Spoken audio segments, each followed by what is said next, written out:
You think you understand power.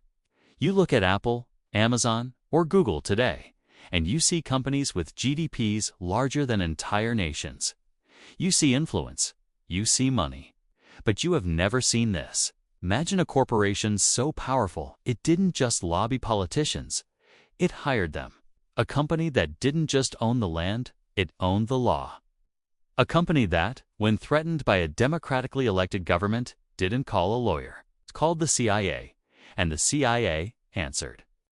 In the 20th century, one company turned entire nations into private plantations. They invented the term banana republic, not as a joke, but as a business model. They enslaved populations, orchestrated coups, and manipulated the White House, all to sell a fruit that costs 20 cents at your local grocery store. This is the story of El Pulpo, the octopus. It's the blueprint for how corporate power can swallow a country whole. There is a pattern in history that has destroyed nations, and right now, we're repeating it. To understand this story, we have to unlearn a definition. When we hear Banana Republic today, we think of a clothing brand. But originally, it was a slur. It was a term coined to describe a country that is politically unstable, dependent on a single export, and ruled by a small, corrupt clique beholden to foreign capital. But these republics didn't just appear naturally. They were manufactured. At the center of this web was the United Fruit Company, known today as Chiquita. In the early 1900s, United Fruit didn't just buy bananas in Central America. They built the railroads to transport them. They built the telegraph lines to communicate. They owned the only ports capable of shipping them. If you lived in Guatemala or Honduras in 1940, you didn't live in a sovereign nation. You lived in a company town. United Fruit owned 42% of Guatemala's land, paid zero tax on their exports, and operated above the law. There is a terrifying economic cycle here that turns sovereignty into a myth. Let's see how it played out where we are in the sequence. It begins with a man named Sam Zemurray. In 1911, the government of Honduras, drowning in debt, decided it needed to tax banana exports to survive. Zemurray, a rival to United Fruit at the time, didn't like that. He didn't lobby the Honduran Congress. Instead, he went to New Orleans. He hired a mercenary army, a gang of ex-convicts and soldiers of fortune. He bought a surplus Navy warship, smuggled weapons past the U.S. Secret Service, and sailed to Honduras. Within weeks, Zemurray's private army toppled the Honduran government.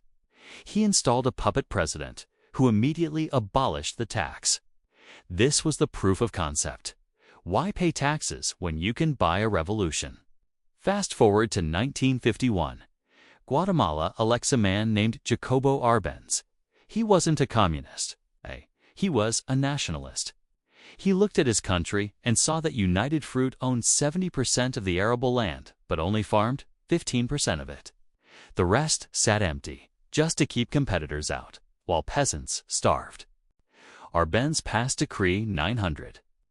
The government would buy the unused land back from United Fruit at the exact price the company declared on their tax returns. It was a brilliant trap. United Fruit had been lying about the land's value for decades to avoid taxes. They claimed the land was worthless. Now, Arbenz was offering to pay them that worthless price. United Fruit was cornered. They couldn't admit tax fraud. So, they changed the narrative. They didn't cry about profits. They cried communism. United Fruit hired Edward Bernays, the father of modern propaganda. Bernays launched a psychological war on the American public. He planted fake stories in the New York Times. He flew journalists to Guatemala to show them staged communist rallies. He convinced Washington that Arbenz was untrying to feed his people, he was opening a door for the Soviet Union. In 1954, the Eisenhower administration approved Operation PB6. The CIA didn't just help, they ran the show. They bombed Guatemala City. They jammed radio stations and broadcast fake news about a massive rebel army approaching the capital. Arbenz, terrified and isolated, resigned. The democracy died. United Fruit got their land back. And Guatemala fell into a civil war that would last 36 years and killed 200,000 people. And they all made the same mistake, the same one we're making right now. Every empire follows the same stages, and once you see them, you can't unsee them. When we analyze the fall of Guatemala, we see the corporate conquest pattern. Stage 1 is infrastructure capture. The corporation doesn't just sell a product. They build the rails, the pipes, or the digital platforms the country relies on. They become the spine of the economy. Stage 2 is the debt trap and exemption. The corporation leverages its size to demand tax breaks, arguing that they are job creators. The host nation becomes fiscally starved, borrowing accelerates, and spending explodes. Stage 3 is the revolving door. Notice who approved the CIA coup. The U.S. Secretary of State was John Foster Dulles. His brother, Allen Dulles, was the head of the CIA. Both of them had previously been lawyers for the United Fruit Company. The line between the corporation and the state vanishes. Stage 4 is the narrative weapon. When the host country tries to regulate, the corporation doesn't argue economics.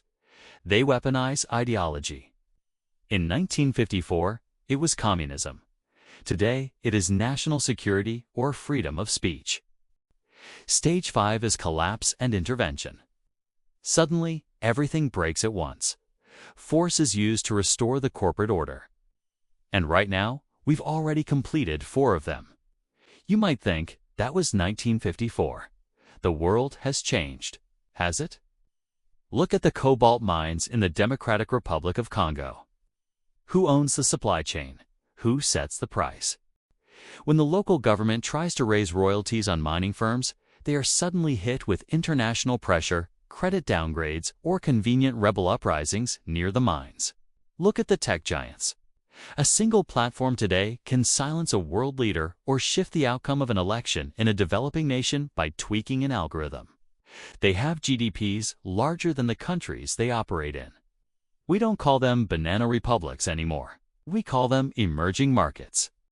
We don't use the United Fruit Company. We use a web of shell companies and private military contractors. The United Fruit model didn't die. It just went digital. It just became more sophisticated. The Dulles brothers are still there, moving between boardrooms and situation rooms, ensuring that the flow of resources, whether it's oil, lithium, or data, ever stops. Stage 1, check. Stage 2, check. So, what happens next? History teaches us that the Banana Republic model is unstable. You cannot extract wealth forever without breaking the host. When a corporation becomes more powerful than the state, the social contract dissolves. People realize their vote matters less than the shareholder meeting. This leads to the rise of populism, radicalism, and social breakdown. We are entering an era where corporate sovereignty is challenging national sovereignty. In 2025 and beyond, the next wars may not be fought for land, but for the right to regulate the companies that own our digital and physical infrastructure. When empires fall, it's never slow. It's sudden, brutal, final. The United Fruit Company eventually changed its name. They rebranded. They wanted you to forget, but the ghosts of Guatemala are still there. The lesson remains. There is no such thing as a cheap product. If the price is too low, someone else is paying for it with their land, their freedom, or their blood. Maybe this time will change, but history says otherwise. I'm Economy Rewind. If you want to understand the hidden mechanics of the world, make sure you're subscribed. Class is dismissed.